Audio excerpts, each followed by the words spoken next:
কেন ভারত আমাদের একদম নিকট প্রতিবেশী, আমাদের বিশাল বর্ডার এবং চারিদিকে ভারত, শুধু বঙ্গোপসাগরের ওই অঞ্চলটা ছাড়া। মায়ানমার কিছুটা জায়গা আছে। তো এবং ভারত একটা অনেক বড় রাষ্ট্র, অনেক বড় ইকোনমি। ভারতের অনেক জিনিস আমাদেরকে আমদানি করতে হয়, এবং পেঁয়াজ রসুন এসবও আমদানি করতে হয়, ডাল তেল খাদ্যশস্য। সুতরাং তাদের সাথে আমাদের সম্পর্কটা ভালো হতে হবে, সবচেয়ে যত উচ্চ মার্গে নিয়ে যাওয়া যায় সেটা চেষ্টা করতে হবে। বাট আমাদের নতজানু পররাষ্ট্রনীতির মধ্যে দিয়ে নয়, আমাদের সমান সমান। হ্যাঁ, অনেক বড় দেশ, কিন্তু আমরা যে আলোচনাটা করব, নেগোসিয়েশনটা করব, সেখানে যেন আমরা খুব ভালোভাবে আমাদের স্বার্থগুলো আমরা নিশ্চিত করতে পারি। এবং সেই ক্ষেত্রে আমাদের ভূ রাজনৈতিক যে যোগাযোগ ব্যবস্থা সেটাও আলোচনা হতে পারে, সেটাও হতে পারে।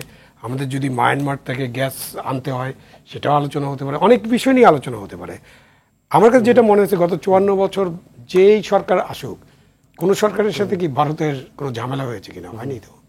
জেনারেল জিয়াউর রহমানের সরকারের সাথে হয়নি, জেনারেল এরশাদের সরকারের সাথে হয়নি, বেগম খালেদা জিয়ার সরকারের সাথে হয়নি। একটা জিনিস চালু আছে যে আমাদের শেখ হাসিনার সরকারের সাথে হয়তো অনেক বেশি সুসম্পর্ক ডেভেলপ করেছে। এখানে রাজনীতিতে একটা ভারত কার্ড আছে বাংলাদেশে। এই যে ভারত কার্ডের ব্যবহার, এটা যে নবীন প্রজন্মের যারা আছে, এই যে ভারত কার্ডের ব্যবহারটা প্রবীণরা যারা করতো, সেখানে আমাদেরকে উদার হয়ে মন খুলে চিন্তা করতে হবে। আমি বারবার বলেছি, ইউরোপের দেশগুলোর মধ্যে 100টার বেশি যুদ্ধ হয়েছে, দুই দেশের মধ্যে 2টা বিশ্বযুদ্ধ হয়েছে। তারপরেও কিন্তু ইউরোপের প্রত্যেক দেশের মধ্যে দিয়ে প্রত্যেক দেশের বাণিজ্য, যাতায়াত, মানুষের গমনাগমন সবকিছু ফ্রি। সুতরাং আমাদের এই অঞ্চলে, এশিয়া অঞ্চলে যতগুলি রাষ্ট্র আছে, সেই রাষ্ট্রগুলোর মধ্যে সেতু বন্ধনটা আরো ভালো করতে হবে। সেটাই হলো আমাদের লক্ষ্য, বাট আমাদের স্বার্থ বিকিয়ে না। আচ্ছা, আরেকটি বিষয় যেটি বলা হচ্ছে যে এই অতিমাত্রায় ভারতমুখীনতার একটা কারণও এই অনেকগুলো সংকট আমাদের মধ্যে তৈরি হয়েছে, বা অতিমাত্রায় রাশিয়া, চীন, ওই জায়গাটিকে আপনারা কিভাবে দেখেন? না, আপনার নতুন সরকারের জন্য কি ওই সেম, কারণ অনেকগুলো এখনো তো প্রজেক্ট রয়েছে, আমাদের তো ওইটা তো অ্যানালাইসিসে যেতে হবে। যে বাণিজ্য ঘাটতি, আমদানি রপ্তানি, এখন ভারত চীন কিন্তু প্রায় কাছাকাছি, চীন একটু বেশি আছে এখন বাণিজ্য ঘাটতির দিক দিয়ে।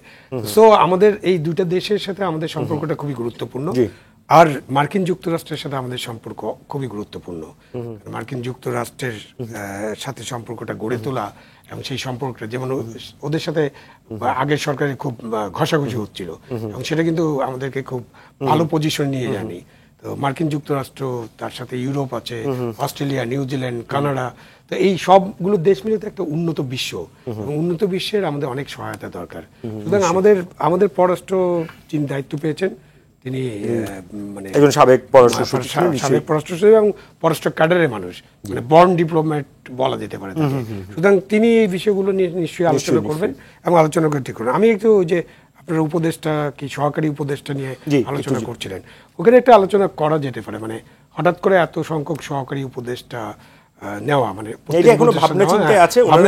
সেই জন্য আমি আলোচনা করছি যে ওনারা যেটা চিন্তা করতেছেন তার পাশাপাশি অন্য জিনিস আছে।